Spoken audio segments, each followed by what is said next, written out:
सीताराम के संबंध को जोड़ने के लिए कहा है, और तुम पति पे जब भी दबाव देती हो तब तोड़ने के लिए देती हो।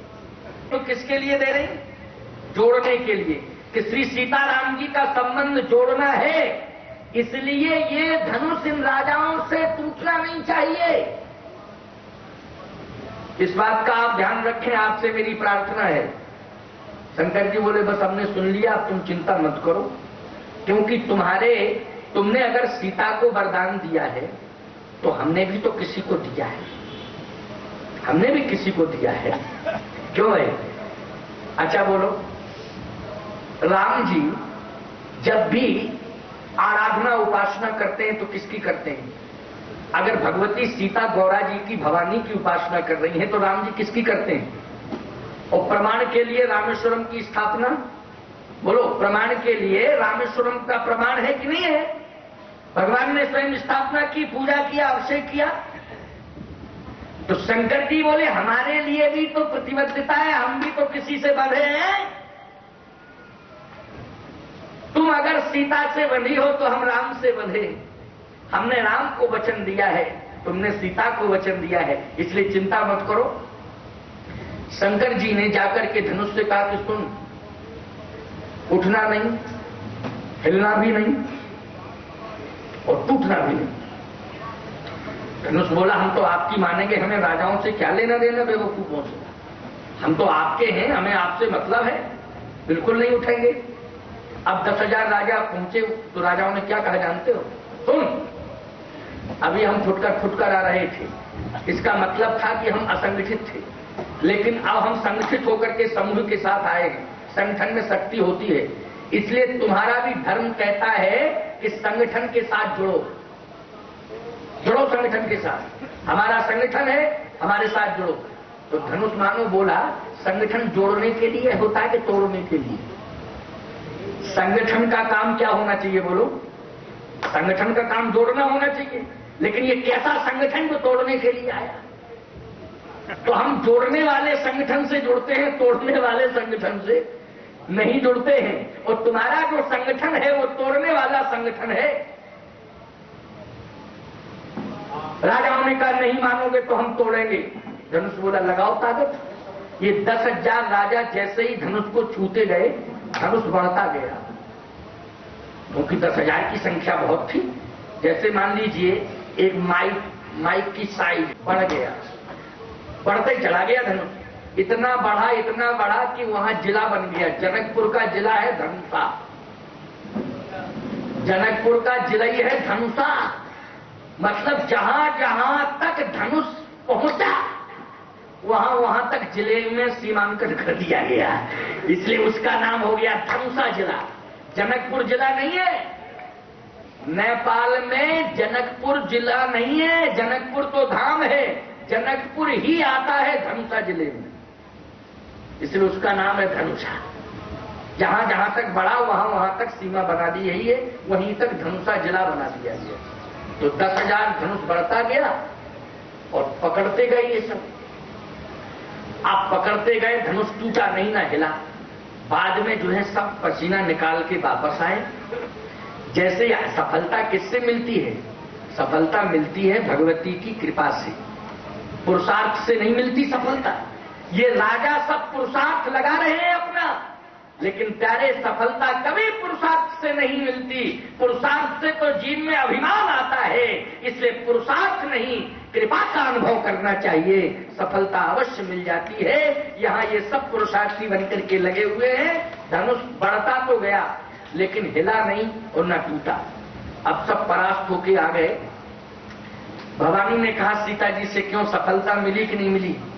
तो सीता जी बोली सफलता तो मिल गई कि धनुष बढ़ा जरूर है लेकिन टूटा नहीं, परंतु एक समस्या बढ़ गई। क्या? बोले इतना बढ़ गया कि मेरे पति आएंगे तो उठाएंगे कैसे? भाई आपने ये तो कृपा करके अच्छा कर दिया, किसको बढ़ा दिया, बहुत अच्छी, हमें प्रसन्नता हो गई।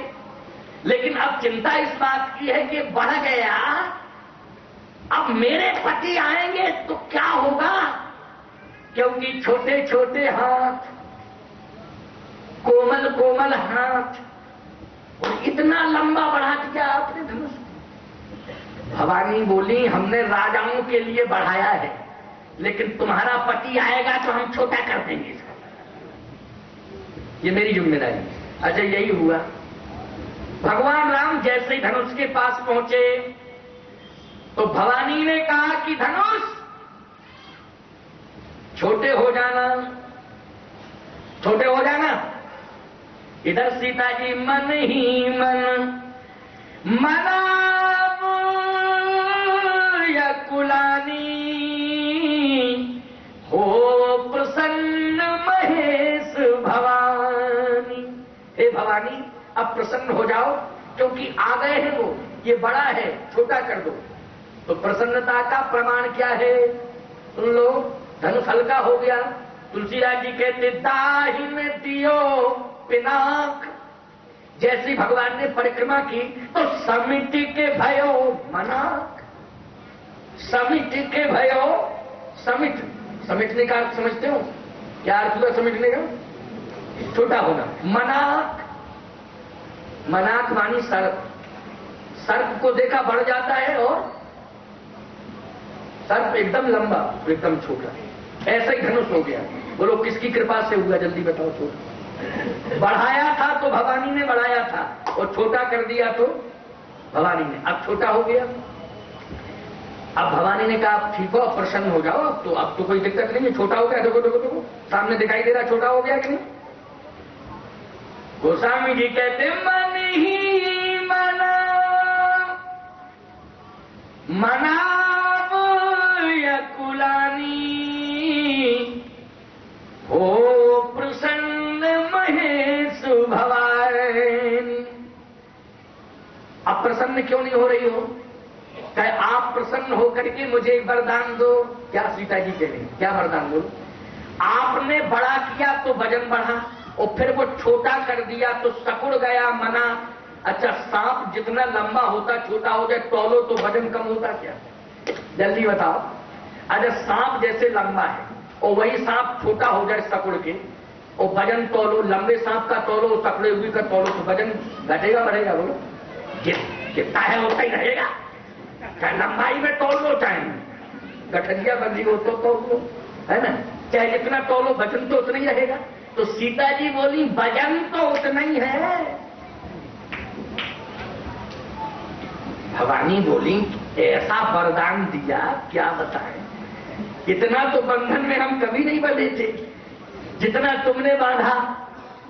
लेकिन देखो वरदान देने के बाद भगवती बंधन में बंध जाती है, और फिर बंधन में बंध करके वो जो दिया है उसको पूरा करती है। ये प्रमाण मिल रहा है मानस का। सीता जी ने कहा भी है क्या? जे निज जलता लोगन पर डारी ओ हरू रघुपति निहारी। हल्के हो जाओ, छोटे हो गए हो, यह देख करके मैं विश्वस्त नहीं हूं। छोटे हो गए हो, यह देख करके मैं विश्वस्त नहीं हूं। हे भवानी अब ये कह दो कि तुम हल्के हो जाओ। तो भवानी ने कहा धनुष, घबरा रही है सीता, तुम लंबे थे छोटे हो गए, वजन तो नहीं होगा, हल्के हो जाओ, हल्के। तो धनुष बोला संख्या तो बता दो कि कितने किलो के हो जाए।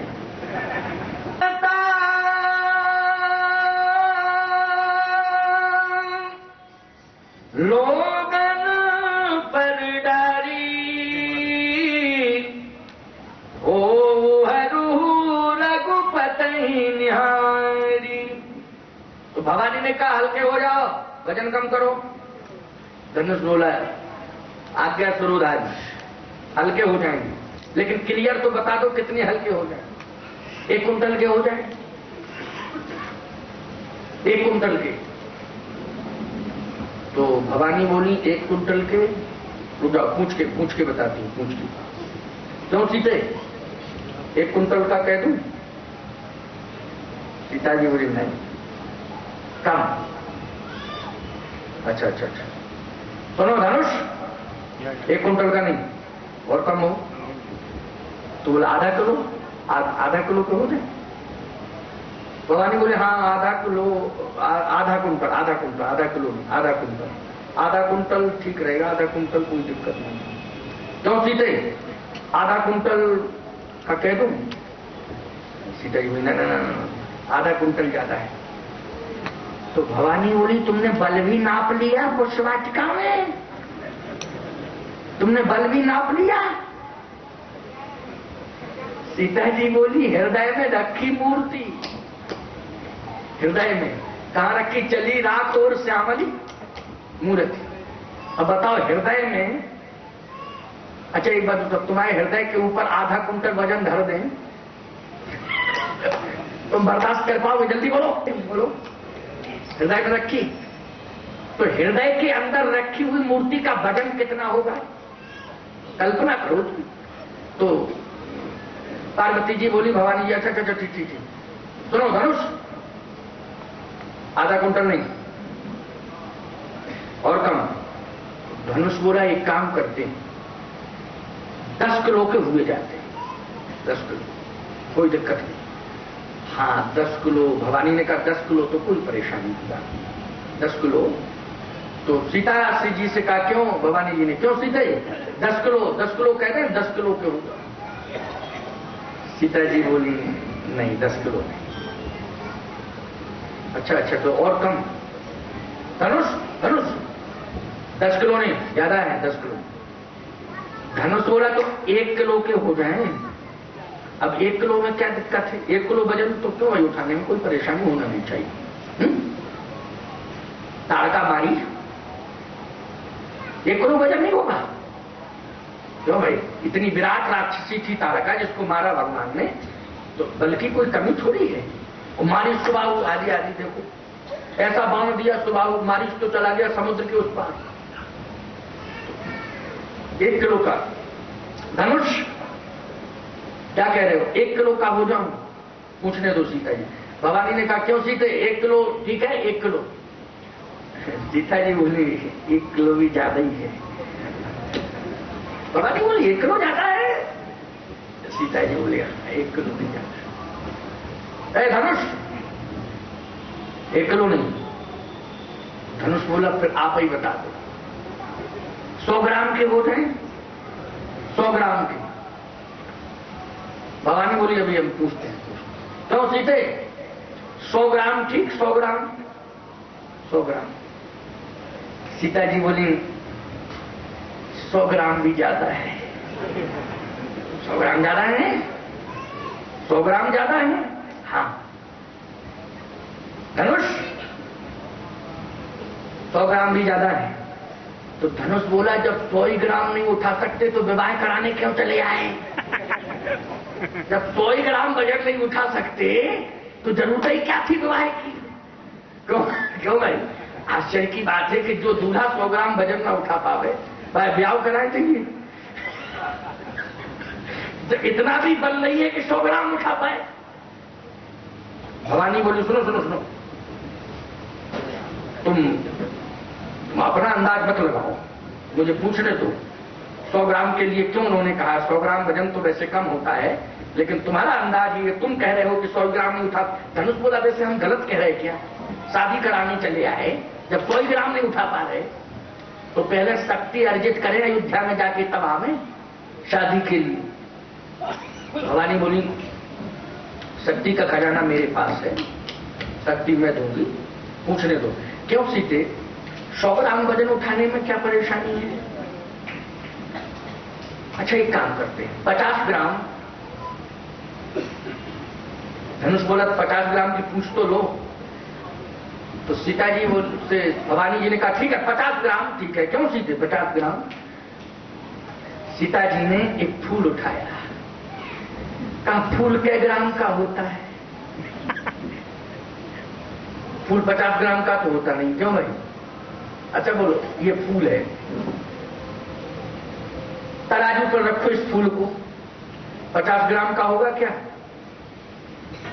नहीं होगा, क्योंकि फूल है। फूल 50 ग्राम का कैसे होगा प्यारे? नहीं होगा फूल 50 ग्राम। तो भवानी ने कहा फूल से क्या बल का। किशोरी जी कहती हैं कि जब आपका पूजन में कर रही थी उस समय आपने ही प्रेरणा दी थी कि जाओ देख के आओ कौन आए। देखन बाग कुंवर दो आए, आप ही ने तो कहा था। हाँ हाँ मैंने कहा था, आपकी प्रेरणा से मैं गई थी। हाँ, तो मैंने जाते ही एक आश्चर्य देखा। क्या? वो फूल तोड़ रहे थे। मैं देख रही थी कि वो फूल तोड़ रहे थे। अच्छा, भगवान क्या कर रहे थे उस समय? लता की ओट में तो थे, लेकिन लता में फूल लगा होता है कि नहीं, और निकल रहा था पसीना। अब बताओ, ठंडी के समय में फूल तोड़ने में पसीना निकलता है? उस समय पसीने का प्रश्न ही उठता है प्यारे। कुंटल 2 कुंटल व्यक्ति वजन उठा ले तो पसीना नहीं निकलता?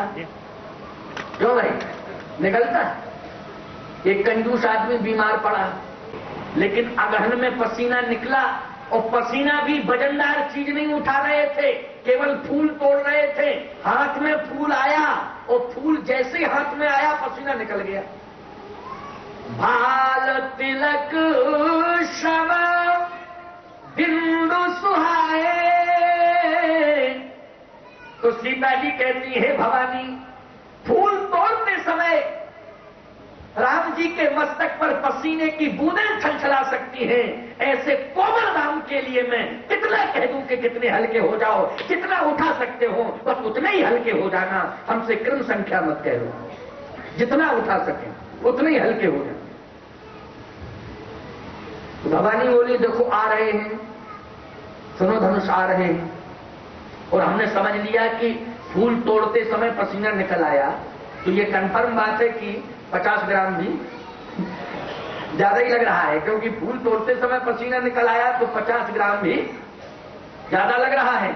लेकिन एक बात का ध्यान रखना धनुष, जैसे ही समीप में पहुंचे राम जी और तुमको उठाने का प्रयास करें तो तुम समझ लेना, अंदाज लगा के जितना उठा पावे उतने हल्के हो जाना, और गड़बड़ी बिल्कुल मत करना।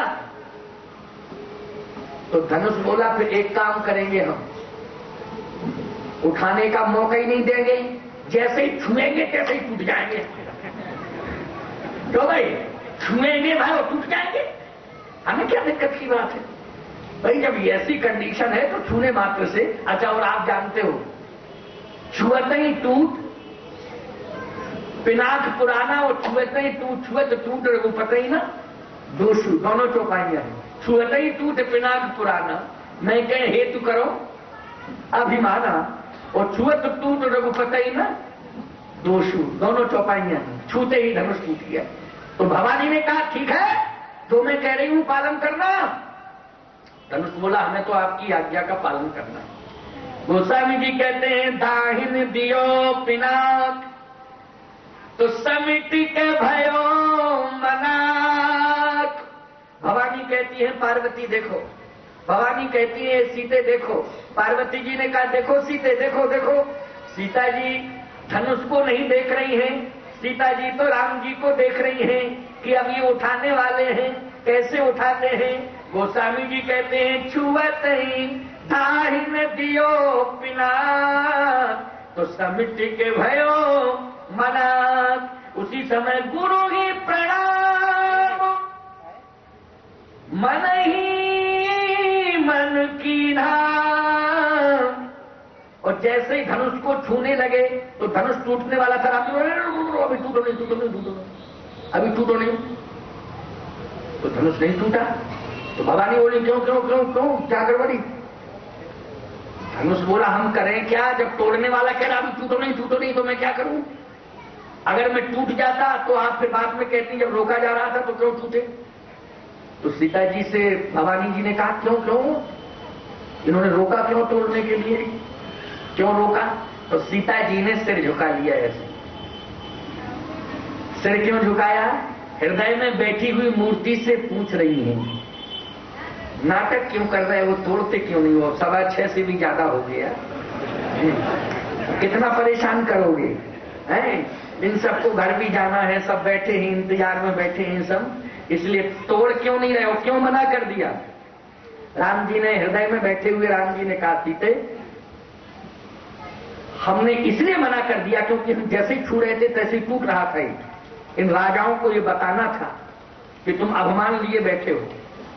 10,000 एक साथ लग गए लेकिन तुम हिला नहीं पाए, इसलिए इन राजाओं के अभिमान को नष्ट करने के लिए मैं ये बताना चाहता हूं। धनुष से कह रहा हूं अभी टूटना नहीं, उठा रहा हूं और उठा के बताता हूं। तो सीता जी ने कहा कि उठाना ही नहीं, तोड़ भी देना, ठीक है ना।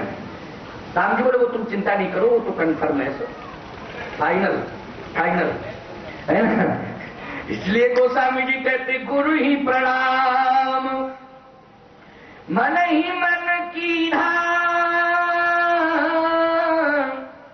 अति लाघव उठाए धन लीना। भगवान ने धनुष को हाथ में ले लिया, उठा लिया है ऐसे। राजा बोले गजब गजब गजब गजब, उठ गया उठ गया उठ गया। ये 10,000 फिर आ गए।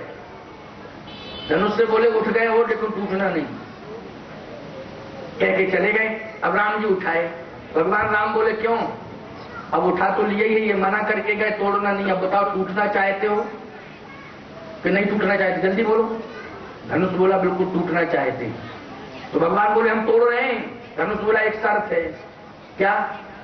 तोड़ना, लेकिन ऊंचाई पर उठा के आप तोड़ रहे हो, इसका मतलब है कि परमात्मा किसी को उठाता है तो मुक्ति देता है। क्या देता है? मुक्ति। लेकिन हे सरकार मुझे मुक्ति की जरूरत नहीं है। फिर का तोड़ना तो, लेकिन तोड़ के अपने चरणों में स्थान दे देना। मुझे मुक्ति की जरूरत नहीं है क्योंकि हम जिंदगी भर जनकपुर में रहे हैं, इसलिए जनकपुर के लोग मुक्ति नहीं चाहते हैं, जनकपुर के लोग तो भक्ति चाहते हैं। वो भक्ति आपके चरणों में सदा रहती है, इसलिए तोड़ने के बाद हमें चरणों में स्थान दे देना, बस इतनी कृपा करना। तो भगवान बोले यही स्वीकृति दे रहा है कि तोड़ दो, वो कह रहा चरणों में जगह दे दो, तो यही करना पड़ेगा। भगवान ने उसी समय क्या किया, लेत चढ़ावत खेचत गाढ़े ओ काहू न लखा देख सब ठाड़े तही छग राम मत धनु तोड़ा ओ भरे भुवन धुनि घोर कठोरा। भगवान ने उसी समय धनुष तोड़ दिया और जैसे ही धनुष टूटा तो भवानी ने तुरंत कहा सतानंद से, देर किस बात की, सीता जी से कहो जयमाल डाले। सतानंद तव आय सुदीना सीता गवन राम पही कीना चतुर सखी लख कहा बुझाई पहरावो जयमाल सुहाई गावही छवि अब लोक सहेली और सिय जयमाल राम उर्मेली। उसी समय सीता जी ने राम जी के गले में जयमाल डाल दी। ईमानदारी से बताओ ये सारा का सारा विवाह का जो भी भार था वो किसने वहन किया? भवानी ने किया कि नहीं? और सारा का सारा विवाद यदि संवाद में बदला है तो किसकी कृपा से? भवानी की कृपा से। इसलिए आज श्री सीताराम जी का विवाह भी संपन्न होता है। तो इसके पुनातो पुनरेकाच्च पुनातो पाद्योपाध्यम हस्तेवर्घ्यम मुखे स्वाचमन्यम जलम सर्वांगी स्नानियम जलम समर्पयामि। हरे चक्षतो हितवेन्द्रम जदायो सरविन्दः शरणो गुरुर्ब्रह्मा गुरुर्विष्णुः गुरुर्देवो महेश्वरः गुरुर्साक्षात् परब्रह्म तस्मै श्री गुरुवे नमः।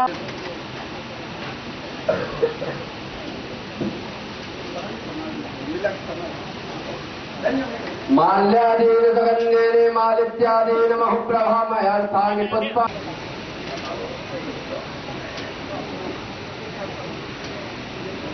ओम हिरण्यवर्णां मनपगामने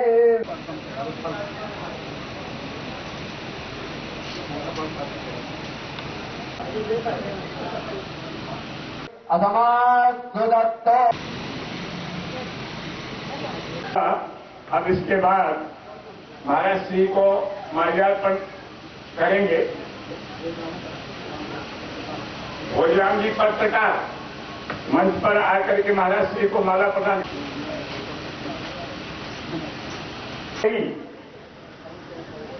अरुण जी स्वर्णकार, सुरेश जी अग्रवाल,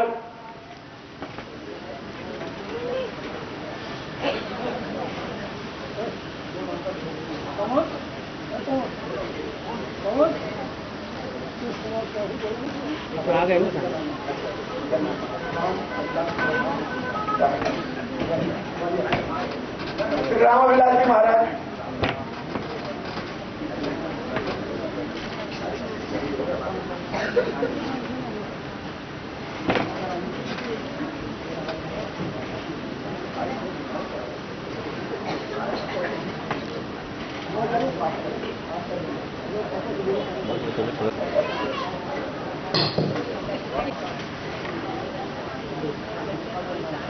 श्री साक्षी गोपाल जी और राम गोपाल।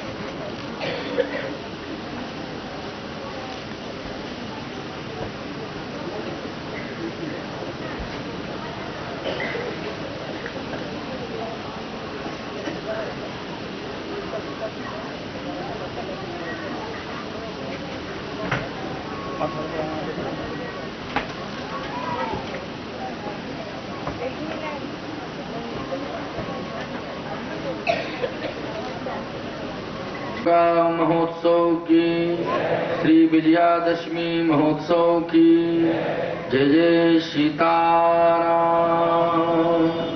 के तैयार हुआ, बड़ा भव्य दिव्य नगर तैयार हो गया, महल भी बहुत सुंदर बन के तैयार हो गया। भगवान शंकर ने कहा पार्वती रहने की व्यवस्था तो ठीक हो गई, लेकिन गृह प्रवेश होना चाहिए, और गृह प्रवेश में पंडित अच्छा होना चाहिए, विद्वान हो। तो पार्वती जी ने कहा कि पंडित खोज लो जो अच्छा गृह प्रवेश करा रहे। शंकर जी बोले सबसे बड़ा पंडित तो रावण ही है। अरे बोले वो तो चेला है। बोले चेला से क्या मतलब, पंडित तो अच्छा है, चेला है तो क्या है। कभी कभी हम भी तो अपने चेलों से कुछ पूछ लेते हैं। एक हमारा चेला ज्योतिषी है, तो जब कभी समस्या उलझ जाती है तो हम उससे कहते क्यों बेटा जब निकाल के तो बताओ जरा ये। तो कहता हाँ गुरु जी आपकी आज्ञा है तो अभी बताता हूं। चेला हमारा ही है, वो हम ही को बताता है। तो भाई कभी कभी चेला से पूछना पड़ता है। क्यों भाई, अगर कोई चेला मंत्री बन गया है तो उसके विभाग से संबंधित अगर मेरा कोई कार्य होगा तो हमें कहना पड़ेगा कि नहीं कहना पड़ेगा। क्यों भाई है। जैसे हमारी खड़ाऊं का निर्माण जीतराम करता है, क्यों करता है कि नहीं करता है, तो वो खड़ाऊं बना के देता है। जहां भी जाता हूं लोग कहते महाराज वो खड़ाऊं कहां से बनती है आपकी बता तो दो। हमने कहा हम बता देंगे तो तुम भी बनवाना शुरू कर दोगे, इसलिए हम बताएंगे नहीं, देख लिया करो बनी बनाएंगे। तो कहने का तात्पर्य यह है कि जहां जिसका जो विभाग होता है उसकी आवश्यकता पड़ती है तो है, लेकिन मानसिकता तो उसकी विकृत है। भगवान शंकर ने कहा इन बातों में मत पड़ो, सीधी सी बात यह है गृह प्रवेश अच्छे पंडित से कराना चाहिए। बढ़िया पंडित जो है रावण है, उसको हम बुला रहे हैं, बुला लो महाराज। रावण आया, प्रणाम किया शिव पार्वती जी को। भगवान शंकर ने कहा देखो गृह प्रवेश करना है, विधि पूर्वक संपन्न करना, ऐसा नहीं कि तुम गड़बड़ करो तो फिर परेशानियां पैदा हो, क्योंकि आधाएं बाधाएं बहुत आती हैं मकानों में। तो रावण बोला जितनी बाधाएं हैं वो सब आपके लिए समर्पित हैं, भूत प्रेत पिशाच यही सब बाधाएं होती क्यों, और वो तो आपके साथ ही रहते हैं, इसलिए कोई दिक्कत की बात नहीं है। चरणाश्रत हैं, जितने अमंगल ग्रह हैं वो सब आपके चरण शरण में रहते हैं, इसलिए आपके बारे में सोचने की आवश्यकता नहीं है। लेकिन हाँ फिर भी विधि पूर्वक कराऊंगा। विधि पूर्वक विधान पूर्ण हुआ। विधान जब पूर्ण हुआ गृह प्रवेश का, वैदिक परंपरा से रावण ने संपन्न कराया। भगवान शंकर जहां गृह प्रवेश में आचार्य के रूप में रावण को स्वीकार कर रहे हों, ये सामान्य बात नहीं है। विद्वान तो था ही, उसने वैदिक कर्मकांड संपन्न किया। अब भगवान शंकर ने कहा अपनी दक्षिणा ले लो, मन चाहिए दक्षिणा मांग लो, जो तुमको मांगना हो। तो रावण कामी है, क्रोधी है, लोभी है और मोही है। ये सब विकार हैं उसके अंदर। तो लोभी भी बहुत बड़ा है। अब बताओ भाई, लोभ आ गया, बड़ा सुंदर भवन, बड़ी सुंदर लंका, सोना ही सोना, बहुत ही सुंदर है। तो देख रहा था। भगवान शंकर ने कहा क्या देख रहे हो, क्या देख रहे हो? कहे महाराज ये देख रहा हूं कि दक्षिणा अगर आपको देना है तो यही सुंदर नगर हमको दक्षिणा में दे दो। शंकर जी ने कहा लो समर्पण। पार्वती से कहा चलो मरघट पर चले। तुम्हारे मुकद्दर में ही नहीं लिखा है कि भवन, तो जिद क्यों करती हो? इतनी देर के लिए था, तुमने देख लिया, लेकिन मुकद्दर में नहीं था, मांगा हमने दे दिया। अब क्या दिक्कत की बात? कहने का तात्पर्य मेरा यह है, ये रावण के परिश्रम से नहीं लंका मिली, ये तो भगवान शंकर की है लंका। कुबेर के माध्यम से इसकी संरचना हुई। ये सारा का सारा नगर भगवान शंकर के लिए बना हुआ था, लेकिन भगवान शंकर ने एक सेकंड में विलंब नहीं किया और रावण को दे दिया। लो, अब रावण अभिमान करे कि सोने की लंका हमारी, मैं चलता हूं तो पृथ्वी कांपने लगती है। ये क्यों भाई? बल उसे कहते हैं कि किसी के बल को देख करके, जैसे आप बलवान हैं तो आपके बल को देख करके निर्बल भी अपने को बलवान महसूस करने लग जाए, वो है बलवान। अगर आप धनवान हैं तो आपके धन को देख करके निर्धन भी अपने को धनवान महसूस करने लग जाए, तो आप धनवान हैं। आप बुद्धिमान हैं, आपके बुद्धि को देख करके, आपके ज्ञान को देख करके, आपके विवेक को देख करके, आपकी बुद्धि को देख करके बुद्धिहीन अपने को बुद्धिमान महसूस करने लग जाए, उसको कहते हैं बुद्धिमान। सुंदर कौन है? आपके आ जाने से सारे नगर के जितने सुंदर हो वो असुंदर प्रतीत होने लगे, ये कोई सुंदर थोड़ी। सुंदर वो है कि असुंदर भी अपने को सुंदर महसूस करने लग जाए कि अब हम सुंदर हो गए आपके आ जाने से। धनहीन धनवान को देख करके धनवान समझने लग जाए, बलहीन बलवान को देख करके बलवान समझने लग जाए, बुद्धिहीन ज्ञानवान को देख करके ज्ञानवान समझने लग जाए। तो ये ज्ञान की शोभा है, यही बल की शोभा है, यही धन की शोभा है, यही सुंदरता की शोभा है। तो रावण को देख करके बलवान बलहीन महसूस करने लगते थे, रावण को देख करके धनवान अपने को धनहीन महसूस करने लगते थे, रावण को देख करके बुद्धिमान अपने को बुद्धिहीन महसूस करने लगते थे। इसलिए रावण की बुद्धि सार्थक नहीं, रावण का धन सार्थक नहीं, रावण का बल भी सार्थक नहीं, लेकिन दशरथ जी का धन, बल, सौंदर्य सब कुछ सार्थक है। बलवान कितने हैं दशरथ? 10 मुख अभिमान करता है बल का, लेकिन बल से धरती नहीं कांपती है। धरती किससे कांपती है जानते हो? भय से, आतंक से धरती कांपने लगती है। जैसे कोई गुंडा समाज में शस्त्र लेकर के प्रदर्शन करने लग जाए तो ईमानदारी से बताओ सारा समूह भयभीत हो जाता कि नहीं? जबकि एक व्यक्ति एक तरफ और समूह एक तरफ, बोलो भाई, लेकिन उसके शस्त्र के कारण समूह जो है अपने को निर्बल महसूस करने लगता है। किसके कारण? शस्त्र के कारण। तो उसके पास उसका बल नहीं है, बल्कि उसके हाथ में जो शस्त्र है उसके बल पर वो सारे समाज को भयभीत करना चाहता है। तो रावण शस्त्र के बल पर समाज को भयभीत करना चाहता है। किसके बल पर? शस्त्र के बल पर, दसमुख शस्त्र के बल पर समाज को भयभीत करना चाहता है, और दशरथ शास्त्र के बल पर समाज को भयमुक्त करना चाहते हैं। यही दशरथ में और दसमुख में अंतर है। दशरथ का बल कैसा है? कहे सुरपति बसही बाहुबल जाके,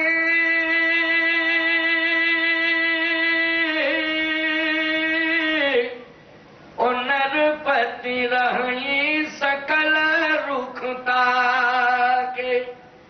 जितने भी राजा हैं, देवताओं का राजा इंद्र और भी जितने राजा हैं, सब दशरथ जी के बाहुओं में, मुट्ठी में रहते हैं। इसका मतलब मुट्ठी में रहना, अंडर कस्टडी। लेकिन दशरथ जी के बल के कारण सारे के सारे राजा अपने को बलवान समझते हैं कि हमें अब चिंता नहीं है, क्योंकि इनका रथ 10 दिशाओं में घूमता था, 10 दिशाओं में।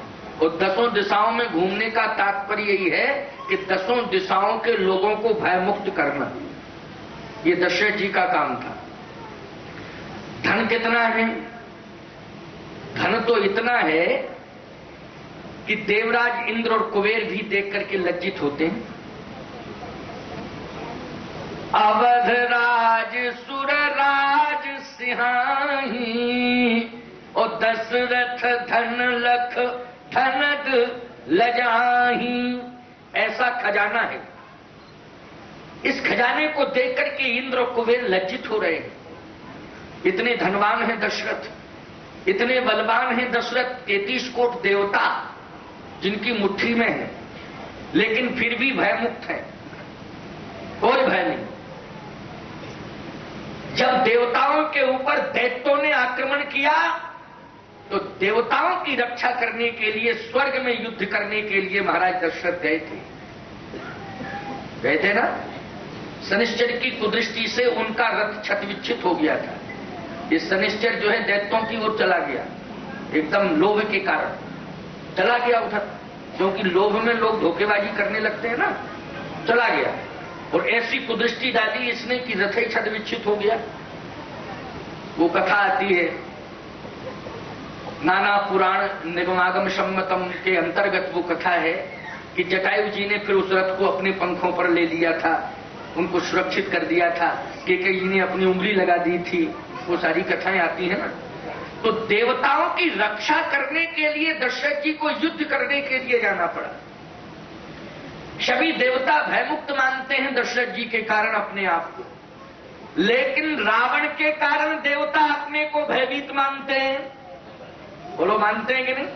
रावण यावत सुन सको ओ देवन तके मेरु गिर खोहा। रावण जब आता है तो देवता गुफाओं में छिप जाते हैं, गुफाओं में छिप जाते। चित्रकूट धाम में अभी भी गुफाएं ऐसी हैं जंगल में, कारीगर देख करके आश्चर्यचकित हो जाते हैं किसने बनाई ये गुफाएं। देवताओं ने बनाई।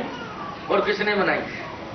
ऐसी वातानुकूलित गुफाएं हैं कि आपको गर्मी में एकदम ठंडी और ठंडी में एकदम गर्मी, वातानुकूलित गुफाएं।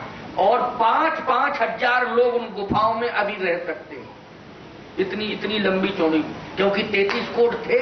अगर बड़ी बड़ी नहीं बनती तो रहते कहां? और बहुत सारी गुफाएं हैं। देवांगना एक स्थान है, देवांगनाओं के ऊपर जो है जंगल में गुफाएं अभी हैं, जाते हैं लोग, बड़ी मुश्किल में जा पाते हैं, बिल्कुल घोर जंगल है। लेकिन वो गुफाओं की रचना देख करके आप आश्चर्य करोगे कि ये देखो, महाप्रलय में इस सृष्टि में जल ही जल होता है, लेकिन पर्वत नहीं बदलते हैं, वृक्ष ढह जाते हैं, नदियां वही रहती हैं, पर्वत वही रहते हैं, पृथ्वी वही रहती है। बाकी जो भौतिक निर्माण है, बाह्य निर्माण है, वृक्ष आदि तो नष्ट हो ही जाते हैं, बाकी पर्वत वही रहते हैं, गुफाएं रहती। उन पर्वतों के अंदर ही वो गुफाएं नष्ट नहीं होती। इसलिए हमारे यहां जैसे कामदगिरि पर्वत है, ये अनादकालीन पर्वत है, महाप्रलय कई बार हुआ है, लेकिन पर्वत थोड़ी बह गए। पर्वत की अचल प्रतिष्ठा होती है। कैसी होती है? अचल प्रतिष्ठा होती है। आज भी वो गुफाएं हैं, त्रेता की ही गुफाएं, रावण के युग की गुफाएं हैं। यहां तक वह आक्रमण करता था, रावण के सारे राक्षस आकर के आक्रमण करते थे। अरे मारी सुबह हुई, बक्सर में रहते थे। बक्सर, बिहार में बक्सर आता है ना, अयोध्या से जब जनकपुर जाओ तो बीच में बक्सर मिलता है। यहां मारी सुबाहु रहते थे, खरदूषण, ये पंचवटी, नासिक, और यहां तक कबंध आदि राक्षस सब चित्रकूट के समीप, ये चित्रकूट ही में रहते थे। ये सब रावण के थे, ये सब राक्षस। तो रावण का साम्राज्य यहां तक स्थापित था, उसने अतिक्रमण किया था। तो देवताओं ने बड़ी बड़ी गुफाएं तैयार कर रखी थी कि जब इसका आक्रमण हो तो इन गुफाओं में छिप जाए। देवता छिप जाते थे, ऋषि मुनि महात्मा भी छिप जाते थे, देवता छिप जाते थे। इस तरह से इनकी छिपने की व्यवस्था थी। रावण समाज को भय युक्त करता है और दशरथ जी समाज को भय मुक्त करते हैं। ये दशरथ का शासन दशमुख के शासन में यही अंतर है। गोस्वामी जी ने एक बात बहुत अच्छी लिखी, क्या कि दशरथ जी बलवान हैं, धनवान हैं और बुद्धिमान भी हैं। रावण वेदों पर भाष्य तो करता है, लेकिन दशरथ जी के बारे में भी वेदो दशरथो नृपः, वेद ने दशरथ जी को साक्षात अपना ही स्वरूप बताया है। साक्षात दशरथ जी वेद हैं। अरे रावण तो वेदों पर भाष्य करता है, लेकिन दशरथ जी तो साक्षात वेद है। ये तो भाष्य करने वाला है, वो तो स्वयं में वेद है।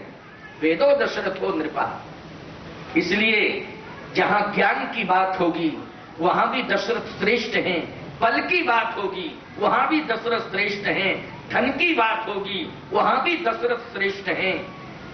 बाकी रावण तो प्रदर्शनकारी है, दशमुख तो प्रदर्शनकारी है। धन का प्रदर्शन, बल का प्रदर्शन, बुद्धि का प्रदर्शन, ये प्रदर्शन करने की कला उसमें विद्यमान है। सबसे बड़ी बुराई क्या थी, दोष क्या था रावण में? सबसे बड़ा दोष था अहंकार। अहंकारी था, इतना बड़ा अहंकारी था कि अपने से आगे किसी को मानता ही नहीं था। वैसे अहंकारी तो मानस में और भी हुए हैं, जैसे बाली को भी अहंकारी का आश कह चला, महा अभिमानी तृण समान सुग्रीव जानी। लेकिन अंत में बाली ने अपने अहंकार को जीवन काल में ही भगवान के चरणों में समर्पित कर दिया था, इसलिए बाली दोषमुक्त हो गया अंत में। लेकिन रावण दोषमुक्त इसलिए नहीं हो पाया अंत तक, क्योंकि उसने अंत तक भी अपने अहंकार को भगवान के चरणों में समर्पित नहीं किया।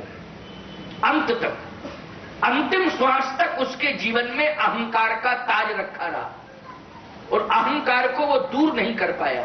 प्रिय सज्जनों, भक्तों, श्रद्धालुओं, आज विजयादशमी के दिन हमें ये संकल्प लेना है कि हम अपने अहंकार को भगवान के चरणों में समर्पित कर दें। यदि आज की तारीख में हमने अपने अहंकार को भगवान के चरणों में समर्पित कर दिया तो निश्चित है कि हमारे जीवन में विजयादशमी अवश्य होगी और हमको विजय प्राप्त होती रहेगी।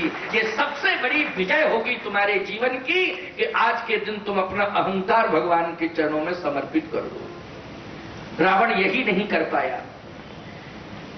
रावण को समझाने के लिए बहुत सारे सचिव, सयाना है, सयाना सचिव है।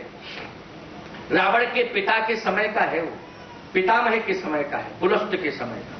सावधान, इतना पुराना सचिव एक दिन वो आ गया रावण के सामने, सिर हिल रहा था, हाथ में लाठी लिए, कृष्ण का शरीर था। रामा दल में जामवंत और रावण के दल में मालवंत, ये दो ही थे सचिव पुराने। रामा दल में कौन थे? जामवंत, और रावण दल में मालवंत। जिसके पास माल होगा वो उसके यहां ही तो मालवंत रहेगा। क्यों भाई, माल तो रावण के पास था भाई, है नहीं? और जामवंत कहां रहेंगे? जो कंदमूल फल खाएंगे उनके पास जामवंत रहेंगे। हमारे यहां एक जाम फल होता है। क्यों? वो मालवंत एक दिन पहुंचा तो रावण सिंहासन पर बैठा था, मालवंत को देखा तो कहता है, बुड्ढे क्या बात है, बोल, कोई बात हो तो बता। ये बोलने का तरीका था। अच्छा, इसको विद्वान कहोगे कि मूर्ख कहोगे? बोलो। जो अपने से बड़े का वाणी से ही आदर न कर पा रहे, वो विद्वान है कि मूर्ख है? जल्दी बोलो। है मूर्ख नहीं, सबसे बड़ा मूर्ख है वो कैसा विद्वान है जो शब्द से सम्मान नहीं कर सकता? अरे तेरे पास देने के लिए कुछ नहीं तो शब्द तो है। एक सम्मानित, हम आपको राजा के पद पर बैठा, राज्य पद पर बैठा हुआ देखना चाहते हैं, राजा के रूप में ही देखना चाहते हैं। तो रावण बोला, हिम्मत किसकी है कि जो मुझे राजपद से अलग कर दे? है कोई दुनिया में जो मुझे राजपद से अलग कर दे? अभिमान बोला उसका। मालवंत ने कहा, आपके पहले भी मैंने लंका के राजाओं को देखा। अरे ये तो लंका हम ही को मिली, लंका तो हम ही को मिली, राजा तो हम ही बने। अरे लंका के राजा तुम बने, लेकिन इसके पहले भी हमने और राजाओं को देखा। लंका के राजाओं को नहीं देखा, और राज्य के राजाओं को देखा, लेकिन उनका भी अभिमान चकनाचूर हो गया। उन्होंने भी अपने अभिमान के कारण अपना सर्वनाश कर लिया। अभिमान सबसे खतरनाक होता है, इसलिए आप अभिमान का त्याग करें और समर्पण की परंपरा को स्वीकार करें। रावण बोला, समर्पण किसके चरणों में करें? तो सोच रहा था मालवंत कहेगा भगवान शंकर के चरणों में, क्योंकि गुरु जी है, शंकर जी का नाम लेगा। किसके चरणों में समर्पण करें? रावण किसके चरणों में झुक सकता है? जल्दी बताओ। वैसे शंकर जी के चरणों में झुकना भी बंद कर दिया था उसने। शास्त्र आज्ञा बार बार देता था कि गुरु को प्रणाम करो, गुरु को प्रणाम करो, तो वो ऐसा करता था, कैलाश पर्वत को ही उठा लेता था और सिर पर रख लेता था। वो कहते थे, गुरु जी प्रणाम। झुकता नहीं था, सिर नहीं झुका था, सिर नहीं झुका था। कैलाश को उठा के गुरु जी के समेत जो है पर्वत को वो सिर पर रख लेता था। वो कहता था, गुरु जी प्रणाम। अब बताओ, सिर झुकाना नहीं जानता था। इतना प्रयास तो कर लेता था कि कैलाश पर्वत को उठा करके सिर पर रख लेता था और कह देता था, गुरु जी प्रणाम, लेकिन सिर नहीं झुकाता था। समाज में जो कभी सिर नहीं झुकाता है, समाज का वही रावण है। इस बात को सुन लो, क्योंकि उसके मस्तक में अहंकार का वास होता है, इसलिए अहंकार उसको झुकने नहीं देता है। ये रावण का ही स्वरूप है, न झुकना। झुकना सीखो। जो फलदार वृक्ष होते हैं वो झुकते हैं प्यारे, और जिनमें फल नहीं होता है वो झुकते नहीं है। इसलिए झुकना सीखो। विनम्रता विद्या ददाति विनयम। विद्यावान यदि कोई है तो उसके जीवन में विनम्रता जरूर होनी चाहिए, अभिमान नहीं होना चाहिए। तो उसमें विनम्रता नहीं थी, इसलिए हम उसे विद्वान नहीं मानते। आज मालवंत कहता है कि समर्पण कर दो, रावण कहता है किसके चरणों में समर्पण करूं? बोलो। जिसे तुमने हाड़ मांस की नारी समझ रखा है और लंका में चोरी करके लाए हो, वो आदि शक्ति है, परा अंबा है, शक्ति स्वरूपा है, भक्ति स्वरूपा है, मुक्ति स्वरूपा है। ये सारे लक्षण उस देवी में विद्यमान हैं। जाकर के समर्पण कर दो समर्पण, और उनको प्रणाम करके सम्मान पूर्वक ले जाकर के भगवान श्री राम के हाथों में सौंप दो। बस यही मेरा कहना है। रावण की आंखें लाल हो गई और रावण की भाषा निकली। भाषा क्या बोला रावण? खामोश, बूढ़ भयो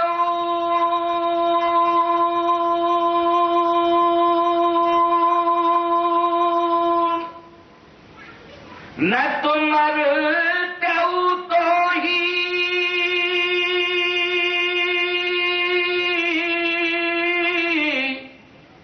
अब जन नयन दिखावस मोही। निकल जा यहां से, दोबारा तेरा चेहरा दिखाई नहीं देना चाहिए। ज्यादा बुढ़े हो गए हो, नहीं इतना मारता तुमको कि तुम्हारी